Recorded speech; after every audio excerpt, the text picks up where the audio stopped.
И членовите на комисијата и јас се водевме од филозофијата на заштита на човековите права.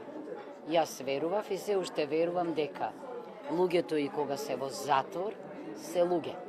Може би се расчовечиле во некој момент, но не треба да заборавиме дека тие се граѓани, гласаат и затоа и постои правото на помилување. Че секој треба да добие шанса за социализација и за ресоциализација. Мислам дека најважниот чекор е првиот. Значи, молбите доаѓаат преку судот. Судот е должен, кога го креира фајлот, досието за осудениот и оној кој што бара помилување, да ги наведе сите релевантни акти. Не само пресудите, туку и однесувањето и слично.